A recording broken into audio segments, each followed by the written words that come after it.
Victoria, and just ask her if she wants to say a few words.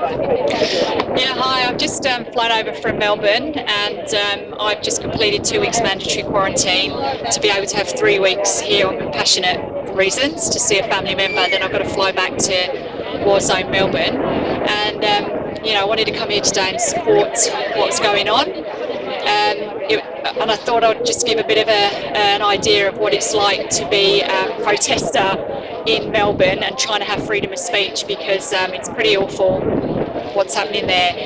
So, it's gone from just being kettled and given a ticket for $1,650 to being forcefully thrown on the ground, handcuffed, taken into a cell till a court hearing, $5,500 fines, capsicum spray in your face regardless of how old you are, whether you're a child or a pensioner.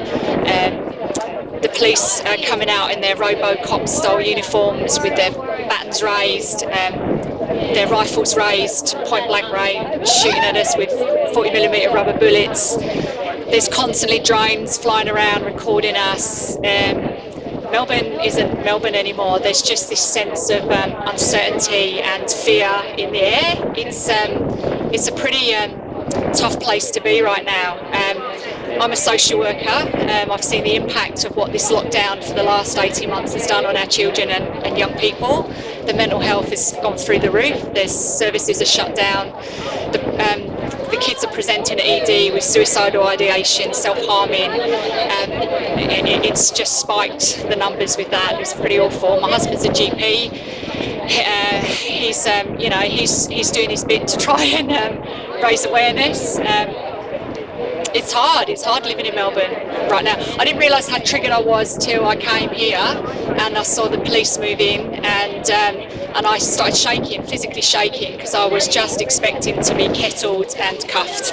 Pretty much that's it. So I'll just add there, and she was visibly shaking, trying to explain to her what it's like in WA at the moment. When she said that she was triggered, and that's why I've asked her to come out and actually just talk about the difference from what's happening in Melbourne to here. And can I just ask you, when you say that you've seen the batons and things, how close have you been to that? Oh, front line. I mean, you're on a march, you get to the end, they kettle you, so they'll have pretty much box you in with the police, and then their batons raised. Have you been there with your husband? Yeah, I've been there. Yeah. Okay. So, a medical practitioner. Yep. Who's also been on the front line. Yep. So it would be fair to say, I mean, you're not rowdy people. Absolutely not. Generally law-abiding. Yeah, well, I'm a social worker. My soul is humanity and compassion, and that's what I'm trained to do. I'm trained to support children and families and the vulnerable, and it's incredibly hard to do that job under those circumstances when there's no services open. I mean, just open the play parks. Recently, I think they have been opened, and they were shut for a long time. When you're working with families where they don't have access to a garden or a backyard, and there's multiple children in the home with additional needs, and that family is only allowed out for an hour a day. They don't understand their rights. Maybe English isn't their first language, and they're scared. So they stay locked in. And we know that we rely on our schools and our kinders to be the eyes and the ears of our vulnerable children, and they can't be, because the kids haven't been at school for however long, months and months and months. So clearly that's not working. The older kids, the high school kids, have got more means and access to make disclosures via online, but the little ones, no chance. They're locked up with their perpetrators of abuse and violence, as are the women, and we've already got such high stats of women that are victims of family violence and children exposed to that. So that's another issue that's ongoing in terms of my industry, which is really hard to work in as well at the moment, and not being able to offer families that are vulnerable services because they're shut down is pretty hard. You're not left with very much to offer them other than a bit of informal counselling and a bit of safety planning, which is pretty much called 000. Well, people are fearful of the police because they're brutal. You can clearly see beautiful sunny day in Perth, and you've seen a small presence here today. How important do you think it is for people to get out and exercise their voice. Oh, yeah, absolutely. I mean, get out and exercise for your mental health. I mean, that's what's really important. I mean, locking people up, giving them 1 hour's exercise a day. I do believe the restrictions have changed slightly, and that's moved. You can move outside of your 5K zone up to 10. People need to connect. We're human beings. We need to connect with other human beings. So for weeks and months, families haven't seen anybody else. So now I think the directives are that if you are vaccinated, you can meet up with other vaccinated people up to a group of 5. Unvaccinated, it's just 1. And people will follow. They will follow those directions. They're scared of the fines primarily. They're scared of the virus, and they're scared of getting in trouble with the police. So they're pretty much sticking to those directions. Yeah. Have you received any fines? Sure. You have? Yeah. It's gone up recently. There's 1,650, I think, approximately was what it used to be, and now it's 5,500 for breaching the CHO directives. Right. Yeah. So standing within a 5K zone, social distancing outside council offices on a silent protest, being incredibly peaceful, and I have video footage on my phone of peaceful people just being bombarded by police, knocked to the ground, handcuffed. Actually, I was informed this morning of a very close friend of mine who was supporting the tradies yesterday in Melbourne, and she was held overnight in a cell and due in court today. I don't know the full story about that, but so I need to follow up and see how she's going. And would she be similar to yourself? Just a professional, law-abiding citizen.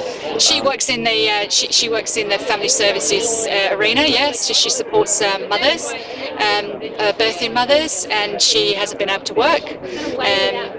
And she's a single mum. She's got a dependent, and she was held overnight because she went out of her area. I don't know the full details. I don't know why she was arrested, but I would imagine it's either she is out the zone, out of her 10K zone, or that she's in a gathering, or she's been censored for having freedom of speech. Look, it's incredible what's going on. I've had police at my front door, so they've been at the front door. We've reason to believe that you are attending a protest the following day. Well, why would you believe that? Well, because I'm on the system, because I've already got a ticket, I've already got a fine. So that kind of stuff goes on. So they're holding people, they've arrested people and held them in cells. The bail conditions are so tight and appalling, so people aren't agreeing to that either. It's not a great place to be. It's a place of sadness. I think Melbourne is sad. It's a sad place, and it feels pretty much, particularly in the CBD, it feels like a war zone. And as a professional, that obviously that would cut right to the core for you. It's hard to hear. I can see it and hear it now as you're talking. Yeah, I'm sad. I feel very, very sad. And my biggest sadness right now is for the vulnerable children families. That's the job. That's what I do, and that's what I'm trying to do. And I'm incredibly sad. I'm incredibly sad for all those people that can't work, all those businesses that are shutting down, all those families that can't, they're defaulting on their mortgages. They can't afford their rent. They can't, put food on the tables. More and more are going to food banks. End the lockdown. End the lockdown. It has to stop. It's barbaric.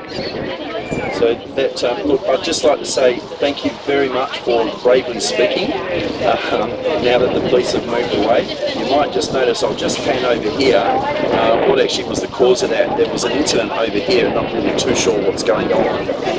But when Louise saw that, there was a couple of other cars. There's an unmarked vehicle there, which looks like a tactical response type vehicle. And on just seeing that, that alone was enough to send Louise. Yeah, it makes me feel very uncomfortable. I'm used to police coming up and harassing and kettling, being aggressive, being brutal, being violent. And also, I'm here on my own, so I'm not got my wanted to try with me.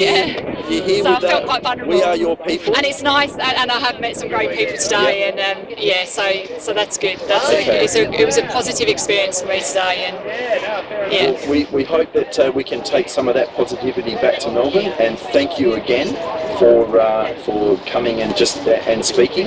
Thank you. We hope that people actually do get to hear your message, because it's an important message, and in particular not only for those in Melbourne but people in Perth. We've just had a very good insight as to potentially what's coming down the pipeline to us here in Perth. So we need to be brave like Louise. Thank you. Thank you very much. Brought to you by Freedom Media WA. Real people, real stories. Please like, share and subscribe.